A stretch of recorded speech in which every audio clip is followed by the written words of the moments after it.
The fog came in every morning off the mineral flats and sat on the station until mid-afternoon when the primary star got high enough to burn it off. In 30 years of corridor postings, I had learned to read fog the way some men read weather reports, not as a problem, not as a comfort, just as information. The fog at KQ7 came from the northwest, smelled faintly of iron and sulfur from the mineral seam 2 kilometers out, and moved in long, slow banks that made the perimeter markers disappear by 4:30 and reappear by 1300. I had been at KQ7 for 4 years. I knew its fog the way I knew my own hands. I had taken the posting because it was quiet. 30 years of field medicine will fill you with a particular kind of noise that doesn't go away when the posting ends. You carry it.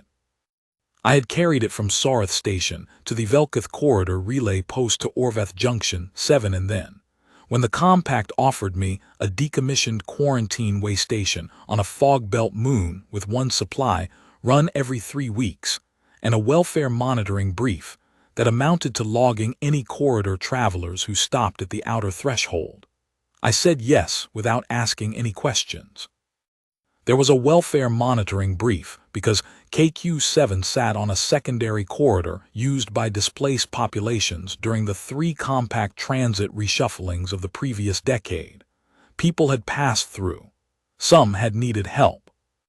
The compact had decided that a medically qualified keeper was better than an empty building, and I had decided that an empty building with me in it was better than most of the alternatives available to a 55-year-old retired field medic who had not slept well in 8 years. The station was a single structure, stone and steel construction from the original quarantine-era build, 2 main rooms and a supply annex, an intake threshold with an outer airlock bay designed to hold 2 people and decontaminate them before interior entry. I had converted the second room into a medical examination space out of habit.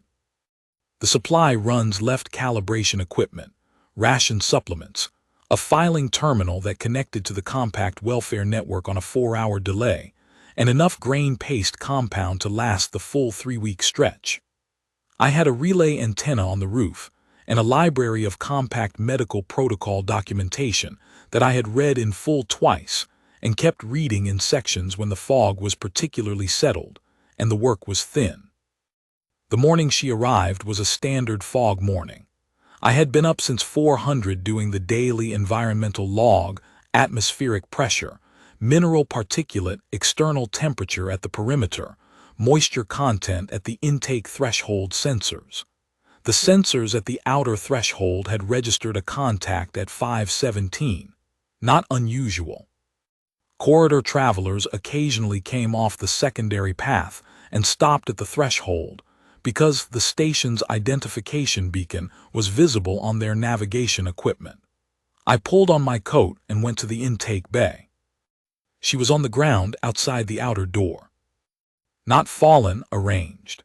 She was sitting with her back against the doorframe, her knees pulled up, her hands folded in her lap with a deliberate, careful quality that told me she had placed herself there consciously and then lost the ability to hold the position. She had folded against the doorframe at some point after placing herself there, her head resting at an angle that told me she had been unconscious for a period. Small.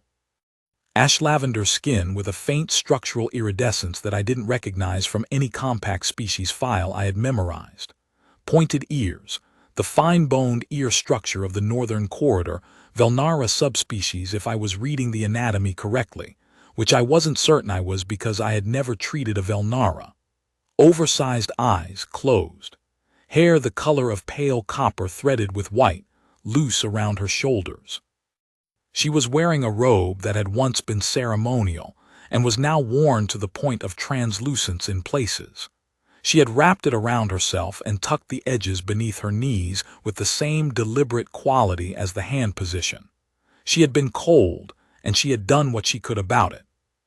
Beside her, held loosely in the crook of her right arm even in unconsciousness, was a sealed vessel, small, ceramic or something ceramic adjacent, with a stopper that appeared to be the same material as the vessel itself, formed together, not separate.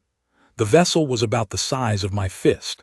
It was faintly luminescent, not glowing dramatically, just the particular quality of contained bioluminescence that reads as warmth rather than light, like something alive being kept carefully still inside. I assessed her in 30 seconds. Pulse, present, slow, regular in a pattern I didn't recognize as human standard but which did not read as crisis. Respiratory, present, shallow. Temperature at the wrist below compact standard, but not by a margin I could call dangerous without a species baseline. Pupils, I lifted one eyelid carefully, checking for response. The iris was pale amber with a double structure, 2 concentric rings of color, and it contracted immediately to the light from my lamp, which meant her neurological response was intact. She wasn't dying. She was exhausted in a way that had shut her system down. I got my hands under her carefully and carried her inside. She weighed almost nothing. That was the first thing that registered as medically significant rather than just physically notable. Not thin as in malnourished, though she was that too. Thin as in a structural question, as if her mass was distributed in a way that didn't correspond to her visible volume. I have carried a lot of people. I know what bodies weigh. She weighed less than she should have, and I filed that away and carried her to the examination table in the second room and got a thermal blanket around her and took a full intake assessment with what I had on hand. The vessel she did not release. I did not try to take it from her. Whatever she was holding it for, she was holding it well enough that taking it would require force, and I don't use force on unconscious people. The intake assessment gave me a picture I couldn't fully read. Her body temperature stabilized within 20 minutes of the thermal blanket. Her pulse slowed further and then settled into a pattern I started recording, because it was unlike anything in the compact medical files I had on board, not abnormal in a crisis sense, just outside any documented Velnara or adjacent species range I could find. Her skin, where I had placed the assessment contacts, showed a subcutaneous bioluminescent network, very faint. The kind of thing you'd miss in standard light conditions, but visible when I dimmed the examination room. Fine lines of faint lavender light beneath the ash lavender of her skin, running from her sternum outward in a branching pattern. I looked at that for a while.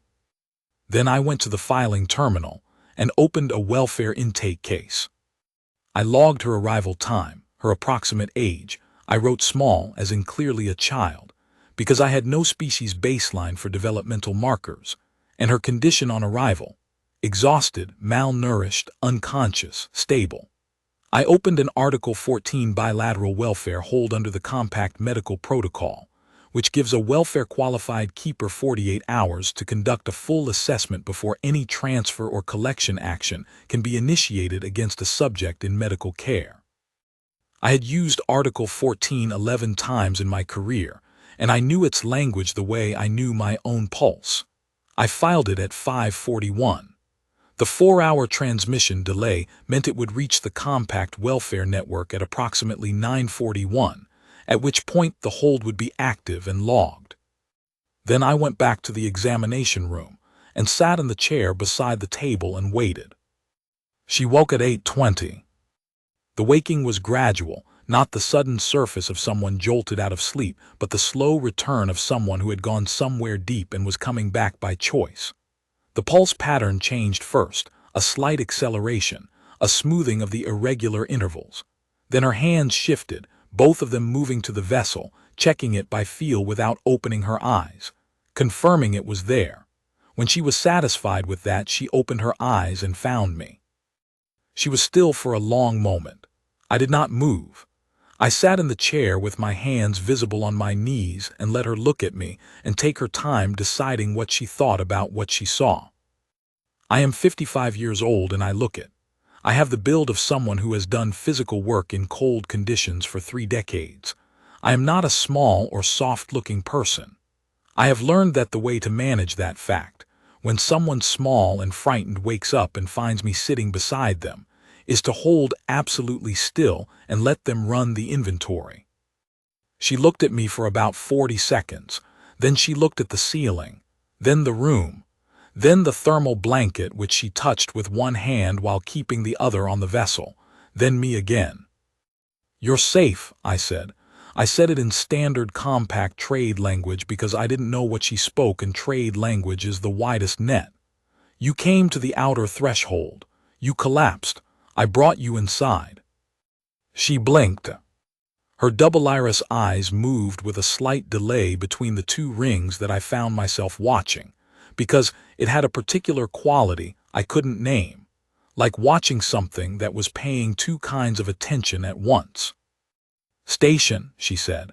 The word was trade language, accented with something I couldn't place. Her voice was low and careful, the voice of someone choosing words from a list rather than speaking freely.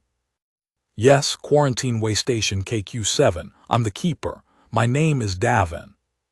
She looked at the vessel in her arms, then at me.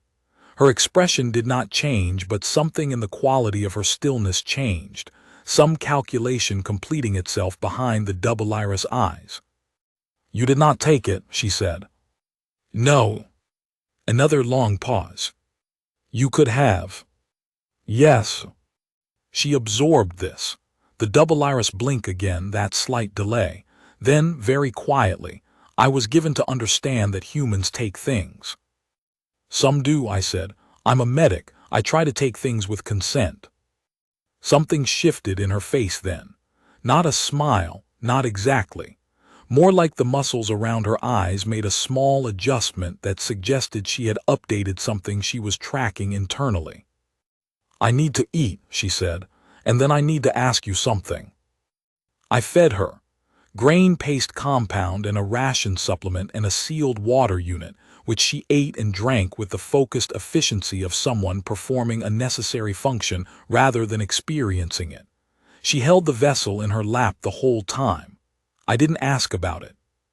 When she was done, she looked at the empty ration packaging for a moment, then at me. "My name is Sale," she said. "I am Velnara. You will not find my house in the compact bilateral registry because my house was removed from the registry 11 years ago by a secondary holdings action. I have been traveling the outer corridor for 4 months." "Alone," I said. "I was accompanied for 3 months," she said, then not. I did not ask what that meant. "Where were you going?" "Here," she said.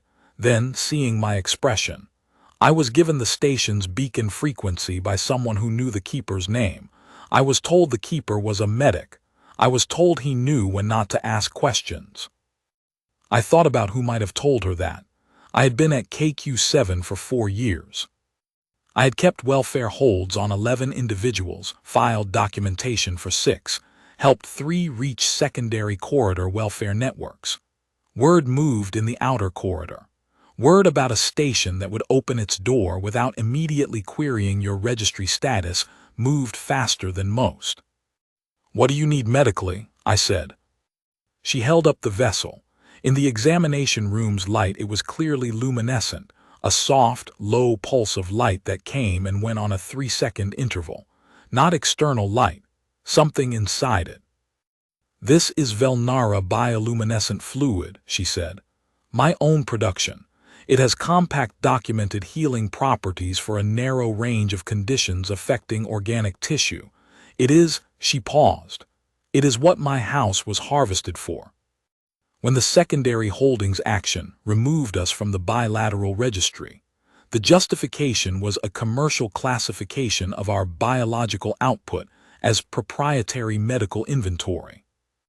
I had been in compact corridor medicine for 30 years, and I had encountered the secondary holdings commercial reclassification mechanism 3 times, and each time I had filed against it, and each time it had been a long, ugly fight.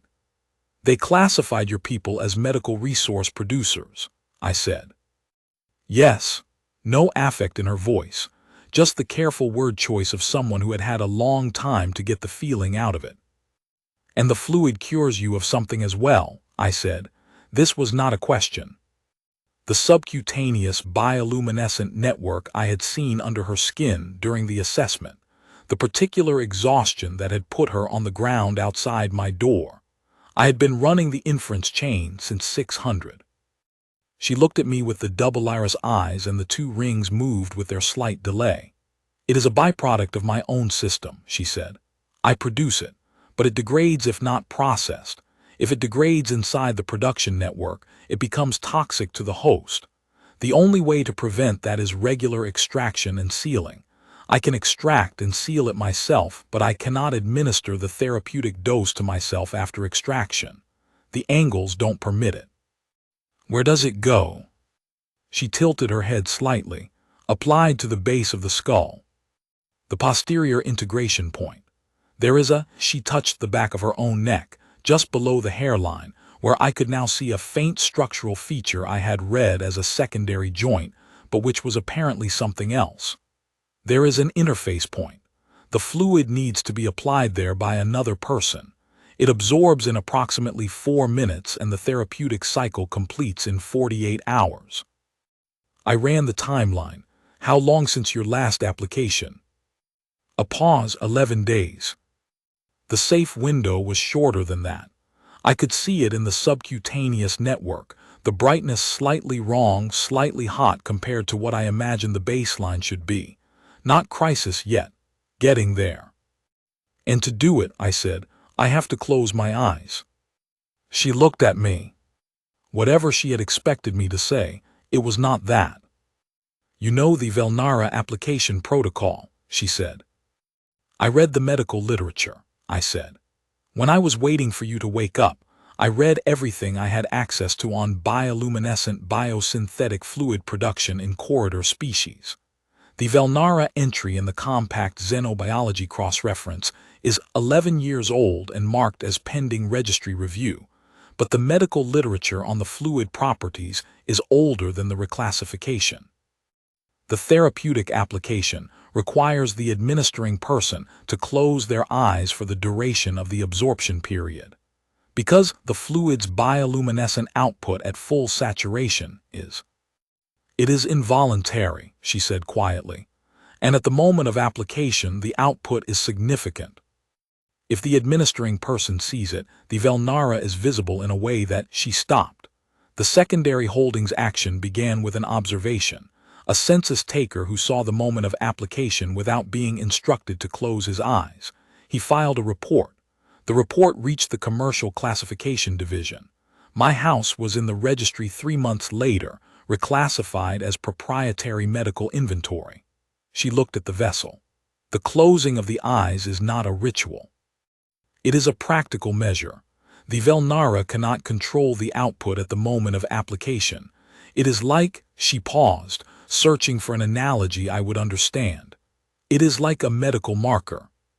One that shows exactly what we are and what we can produce to anyone who is looking." "And you need someone to close their eyes," I said, "because you need someone to trust." The double iris eyes held mine. "I have not asked anyone to close their eyes in 4 months," she said. "The person who accompanied me for the first 3 months, she closed them without hesitation. She was Velnara herself. She understood what she was being asked." A pause. "She reached her destination, her family," I continued. "And you came here," I said. "I ran out of options," she said. It was not a complaining statement, just an accurate one. "And someone told me the keeper here was a medic, and that he was the kind of person who looks at what's actually in front of him." I sat with that for a moment. Then I stood up and went to the supply cabinet and got a pair of clean application gloves and came back to the table. "Sit up," I said. "Face the far wall. Tell me what I need to do with the stopper." She sat up. She turned to face the wall. Her shoulders, under the worn robe, had the particular quality of someone who has been bracing for a long time and is trying to stop but hasn't fully figured out how yet. "The stopper releases counterclockwise," she said. "A quarter turn. The fluid will be visible when the stopper is clear. It will be bright. You should close your eyes before you remove the stopper fully." "I'll close my eyes when you tell me," I said. "You manage the timing. I'll do exactly what you say." She was quiet for a moment. "Then why?" "Because you've been doing this without help for 4 months," I said. And because the last person who did this for you trusted you with their eyes, I think you've earned being trusted with mine." She did not say anything to that. I waited. "Close your eyes," she said. I closed them. She talked me through it. Counterclockwise, quarter turn, stopper clear, fluid exposed. I could feel the warmth of it through my closed eyelids, not heat, not light exactly, but the particular sensation of something very present happening in the immediate environment. A warmth that had a quality to it, like the warmth of something alive and very old. She told me where to place my hand. She guided my fingers to the correct point at the base of her skull, the interface point I had read as a secondary joint, and told me to apply the fluid with steady, gentle pressure and hold it. I did. She was quiet. Whatever happened next happened privately, her own system, the absorption cycle beginning, the therapeutic chemistry doing its work. I held my hand steady and kept my eyes closed and listened to her breathe. Her breathing deepened after about 90 seconds. After 2 minutes, she let out a long, slow exhalation that had nothing performed about it, just the body releasing something it had been holding. 4 minutes, I said. Yes. We were quiet. The fog was still on, outside. I could hear the perimeter sensors clicking every 4 minutes on their environmental cycle. I could hear the relay antenna on the roof in the minimal wind. I could hear the examination room's environmental unit doing its steady work. I kept my eyes closed and held my hand steady at the base of her skull. "You can open them now," she said. I opened my eyes. The vessel was sealed again. She was sitting with her back straight, not the careful, deliberate bracing of before, but the ease of a person whose body has remembered what ease feels like. She turned and looked at me. "Thank you," she said. It was not a performed gratitude. It was the particular quality of thanks from someone who has not used the word in a long time and is finding out it still means what it used to. "The therapeutic cycle runs 48 hours, I said. "You'll need to rest for most of that. You can have the examination room. I'll take the main room. I don't want to displace you from your—" "I've slept in worse than the main room," I said. "And you need the table and the environmental stability in here. The sensors in here are calibrated for medical space. It'll do better by you than the main room." She looked at me for a moment with the double iris eyes and the 2 rings moving with their slight delay. Then she lay down on the examination table, and I got the thermal blanket back around her, and she was asleep inside of 3 minutes. I went to the filing terminal. It was 9:30. My Article 14 hold had been active on the compact network for approximately 10 minutes. I opened a new case file and began building it. The welfare intake case for an unregistered individual required a species designation, which I couldn't confirm from any current file, and a health status assessment, which I could. I wrote Velnara, presumed, pending bilateral species confirmation in the species field, and noted that the individual's subcutaneous bioluminescent network and anatomical markers were consistent with the Velnara xenobiology cross-reference entry dated 11 years prior. I noted her age as minor by Velnara developmental indicators, approximate, no specific measurement. I noted her condition on arrival: exhausted, malnourished, unconscious, stable. I noted the sealed vessel as a personal medical item under the subject's custodial control and not subject to station inventory. I wrote that clearly and deliberately and saved it to the case file before I did anything else, because I knew the kind of things that got contested later, and I wanted the vessel's status logged at the earliest timestamp possible. The Velnara secondary holdings reclassification was 11 years old. That meant the original commercial classification action was dated within the previous compact administrative period, which meant it was subject to the secondary review protocol under the bilateral welfare supplement revision of 4 years ago. A revision I had in my documentation library, because I had followed its passage closely during my first year at KQ7, when the welfare monitoring brief had started to look like it had more teeth than I initially understood. I had read the revision when it passed because I was at a welfare monitoring station, and I believed in reading the documents that governed what I was doing.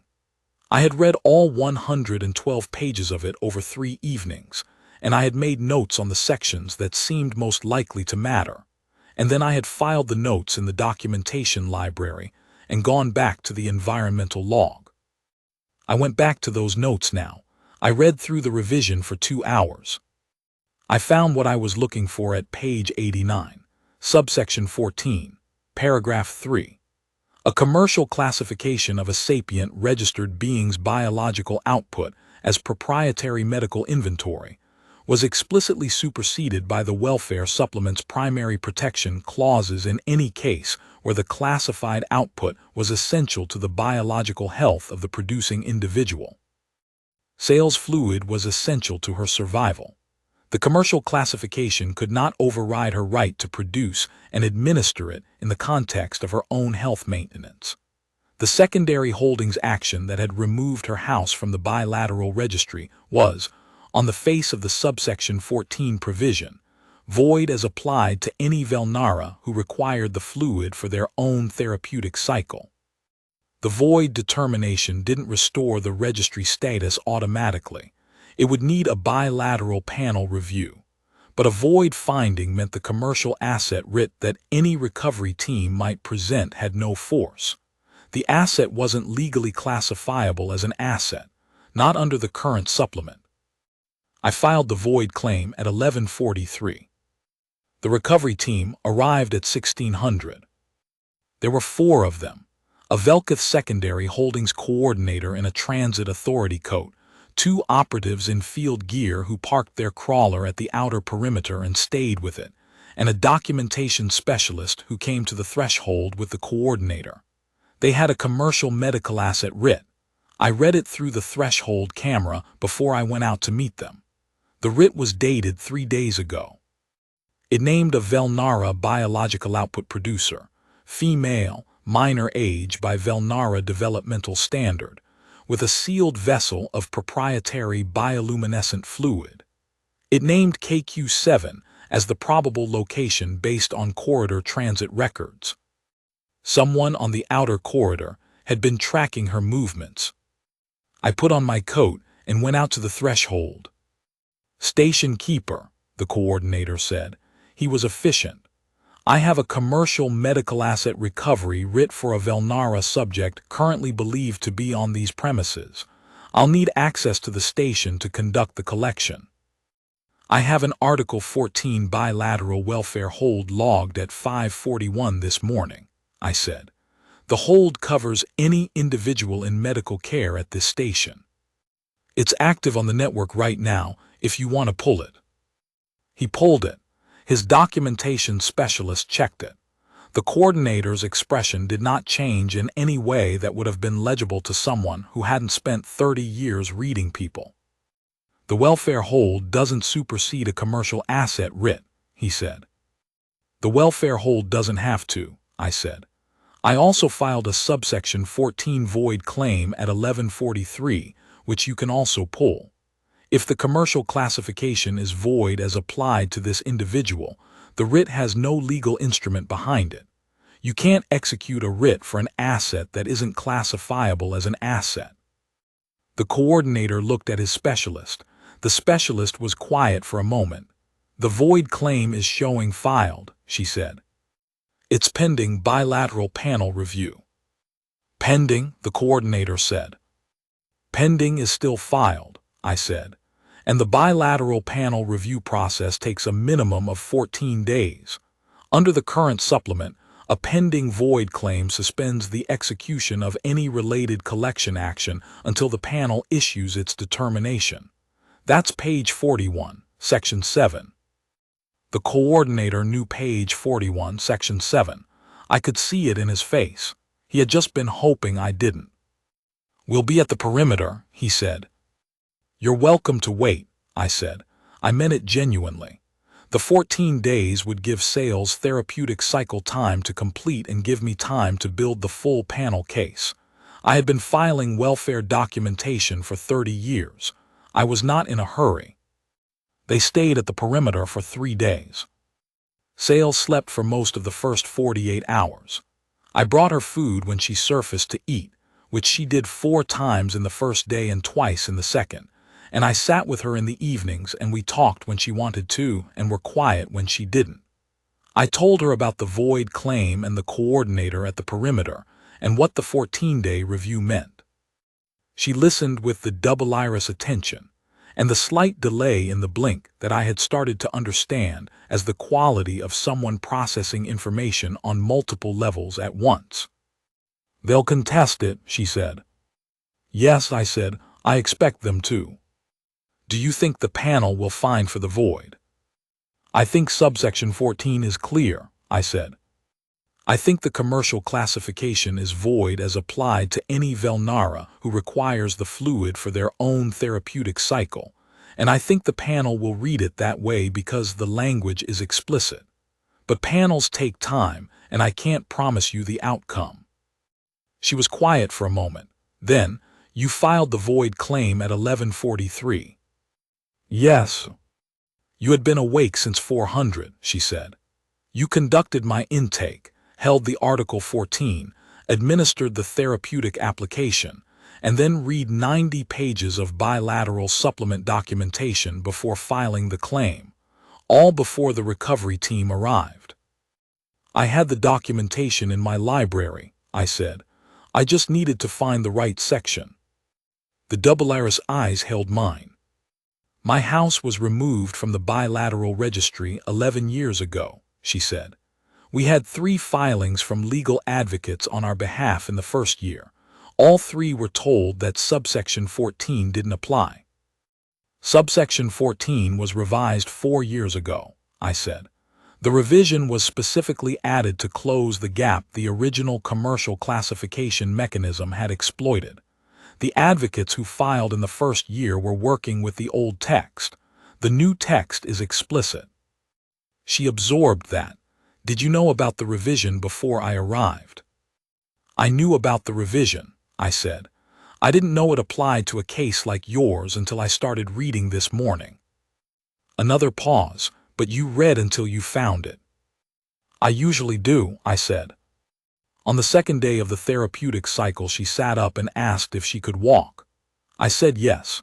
There was nothing to restrict it, and she walked the station slowly, both rooms, the supply annex, the intake bay. She moved with the careful, methodical quality that I was beginning to understand as how she approached everything. Not tentative but systematic, building a picture by checking everything that could be checked. She ran her fingers along the edge of the supply cabinet in the annex, with the particular attention of someone taking inventory of a place through touch as well as sight. She crouched to read the markings on the lower storage units. She stood in the intake bay with her hands behind her back, and turned slowly through a full circle the way a person does when they are deciding whether a room is what they thought it was going to be. Then she stood at the inner window of the intake bay and looked at the coordinator's crawler through the fog for a while. It was a standard outer corridor utility crawler, indistinguishable from the compact's own fleet except for the secondary holdings markings on the side panels. The 2 field operatives were visible as outlines in the fog, standing near the crawler's rear section. The coordinator and the documentation specialist had gone back inside the crawler sometime in the first hour and hadn't emerged. It was cold enough on the mineral flat that you wouldn't stand outside, unless you had a reason to. "They'll be cold," Sale said. "Probably," I said. "Does that concern you?" "They're equipped for corridor conditions," I said. "The crawler has environmental systems. They chose to be there." I paused. "If any of them showed up at the outer threshold with a medical need, I'd treat them. That's the station's function. But they haven't, and I'm not going to invite them in." She was quiet for a moment. Then she turned from the window and came back to the examination room and sat on the table and looked at her hands. "I have been traveling the outer corridor for 4 months, she said, "because I did not know where to stop." "You stopped here," I said. "Someone gave me your name," she said. "Someone who knew you from the Compact Welfare Network. They said you were the kind of person who closed his eyes when he was supposed to." A pause. I didn't know what they meant until this morning. "What do they mean?" "They mean you are the kind of person who does not try to see things that are not yours to see," she said. "There is a word in Old Velnara." She said it, 2 syllables, a sound like something folded over itself. "It means the one who kept the eyes closed, specifically that, not the one who helped, not the one who protected. The one who understood that there are things that belong to you and things that don't, and who kept his eyes closed when it mattered." I thought about the 30 years of field medicine and the particular discipline of it. The discipline of knowing which questions to ask and which to leave unasked, which things to look at directly and which to address obliquely. The specific and practiced restraint of a medic who has learned that the most powerful thing you can sometimes do for a person is to not look at the thing they're not ready to show you. "It's a medical skill," I said, "knowing when to close your eyes." The corner of her mouth shifted.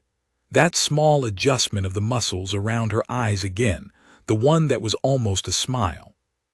"Is that what you learned it as?" "What did you learn it as?" She looked at the vessel on the table beside her. "Respect," she said simply. "The kind that costs something. The kind where you actually give something up, the seeing, the knowing, to give another person the room to be what they are without being turned into something else for it." The recovery team left on day 3. I didn't go out to watch them go. I heard the crawler's drive system change pitch and then fade, and then the fog absorbed it. An hour later I checked the perimeter sensors, and there was nothing at the outer edge. I told Sale. She nodded without surprise. "The coordinator knows the panel will find for the void," she said. "He would have known it when he pulled the claim. The section is explicit. He was waiting to see if you'd make a mistake." "I don't usually make documentation mistakes," I said.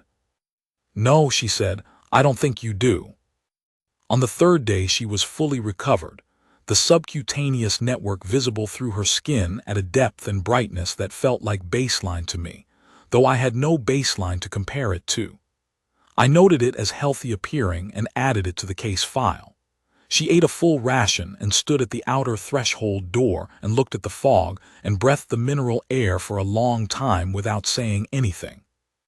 "You can stay," I said, "until the panel determination at least. The station has room." She was quiet for a long moment. "I don't want to endanger the station," she said. "If the coordinator comes back with a different instrument." "Let him," I said. "The void claim is filed and the panel review is running and my documentation is complete. There is nothing he can bring that I can't answer." She looked at me. "You say that with a great deal of confidence for a man who has met me once." "I've been filing welfare documentation for 30 years, I said. "I'm confident in the documentation." She turned back to the fog. "The panel determination will take 14 days.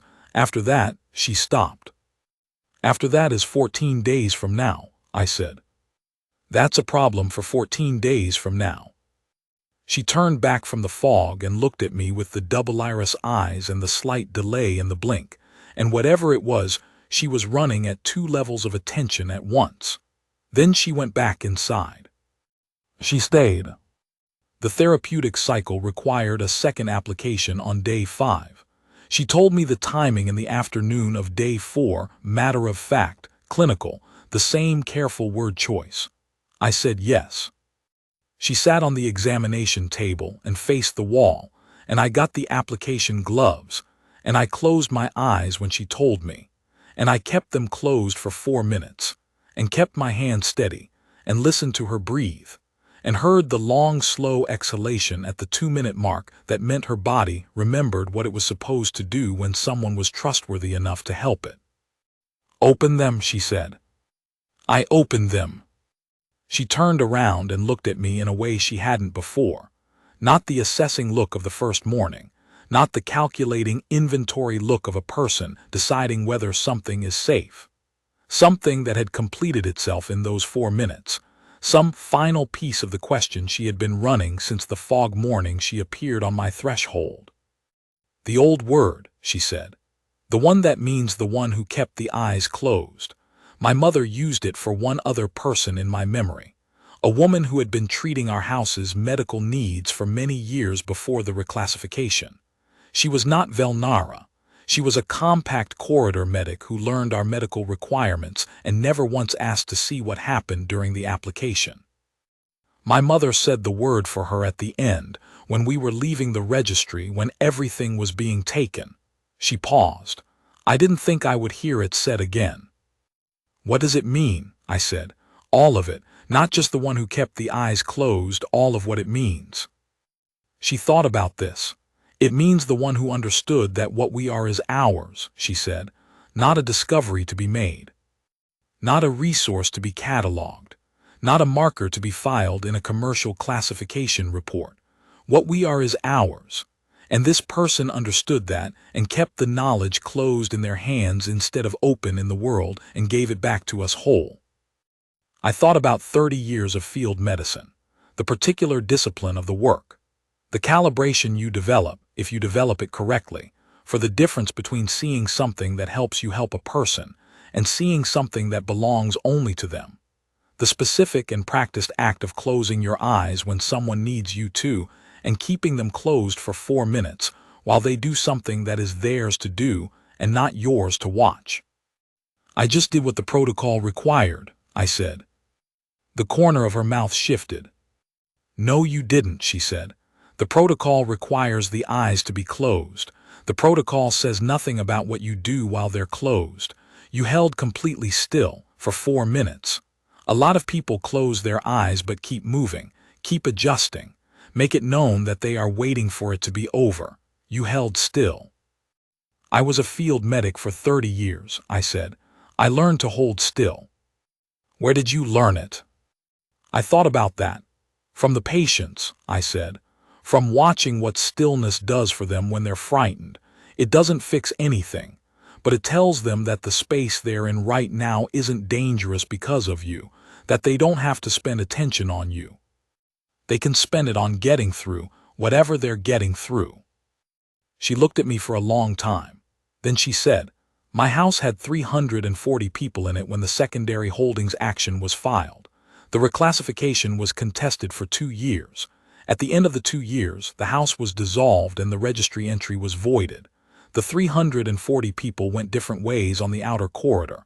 I have not heard from most of them in 9 years. A pause.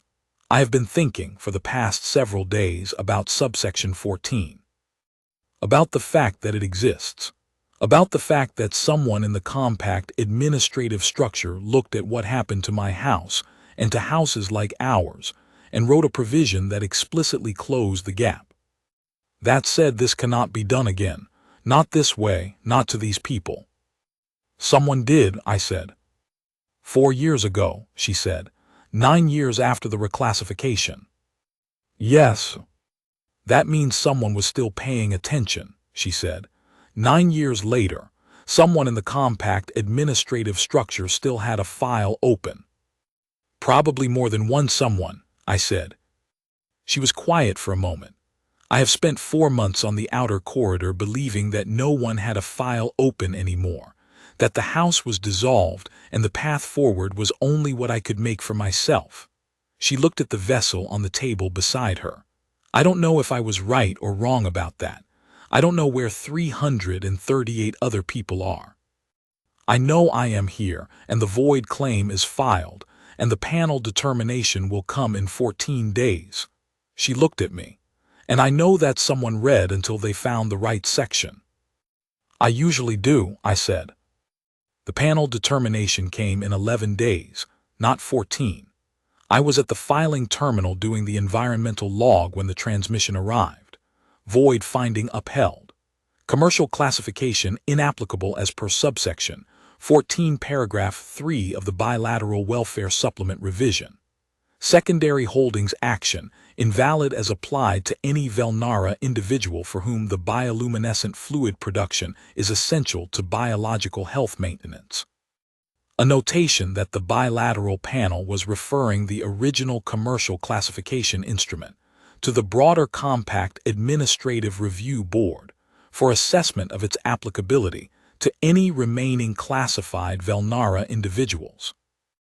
That last sentence was the sentence I read 3 times.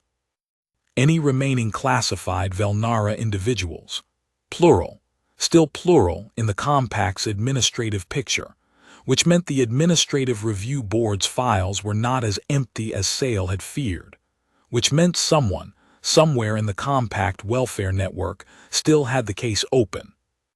I went to the examination room and read her the determination. She was very still while I read it. When I finished, she was quiet for a long time. "Remaining classified," she said. "Yes." "That means they know where some of them are," she said. "Or that they intend to find out," I said. "The referral to the Administrative Review Board means the determination applies beyond your individual case. It's a finding with reach." She looked at the vessel. At the window where the fog was beginning to thin, it was mid-afternoon, the primary star finally high enough to make a difference. Through the thinning fog I could see the mineral flat, its pale gray surface catching the light in the way it did on clear days, like something very old deciding to be visible. "I need to find them," she said. "The remaining classified. If the void finding has reach, if the Administrative Review Board is going to assess them, they need to know. They need to have the documentation." "I can help with that," I said. "I have the welfare network access and the void finding. Anyone in the network who files a welfare intake for a Velnara individual in the classification window, I can flag the finding. I can make sure the documentation reaches them." She turned from the window and looked at me with the double iris eyes. "You said that very quickly," she said, "as if you had already thought about it." "I thought about it when I read the sentence," I said. "Remaining classified, it's not a complicated idea. The determination has reach. The documentation needs to follow the reach." The corner of her mouth shifted. "Davin." "Yes." "Are you the kind of person who files welfare documentation for 11 people in 4 years?" she said. "Or are you the kind of person who files welfare documentation for 11 people in 4 years and spends the rest of the time reading subsection 14 of every bilateral supplement revision looking for the sentence that changes everything?" I thought about the 4 years at KQ7, the fog and the quiet and the library of compact documentation I had read in full twice. The sentence I had found at page 89 not because I was looking for her specific case, but because I had been reading everything, all of it, every revision, for 4 years, on the theory that if you read everything you will eventually find what you need to find. "Both," I said. She was quiet for a moment. Then, "I would like to stay," she said. "For a while longer if that's acceptable. I don't have a place to go yet.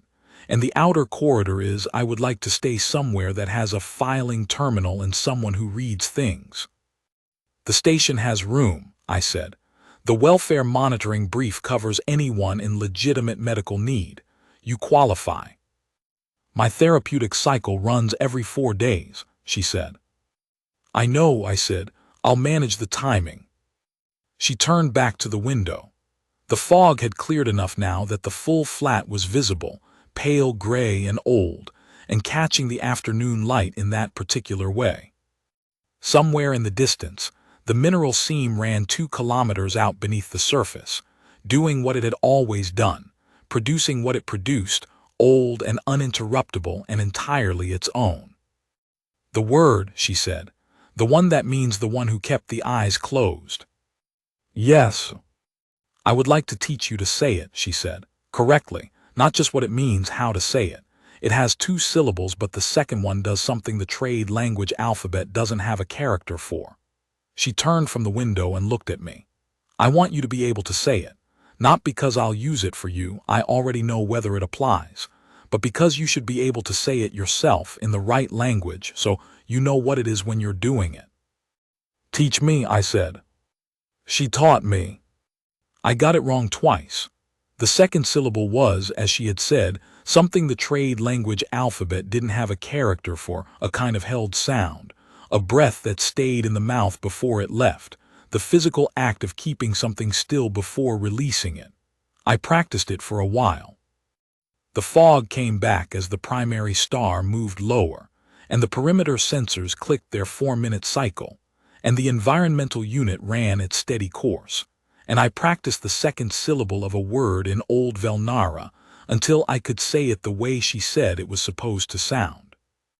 Again, she said. I said it again. She was quiet for a moment, then she nodded. Yes, she said, that's it. I am not a man who makes claims about the things he understands. 30 years of field medicine has made me precise about the difference between what I know and what I think I know and what I can't claim to know at all. But I will say this. There is a particular feeling to getting a thing right in a language that is not yours, in a word that was made for something the language you grew up in didn't think to name, and having the person who gave you the word sit across from you and say, yes, that's it, that's the sound, that's what it is. It feels like closing your eyes and holding still and trusting that 4 minutes is enough time for the thing that needs to happen to happen. It usually is.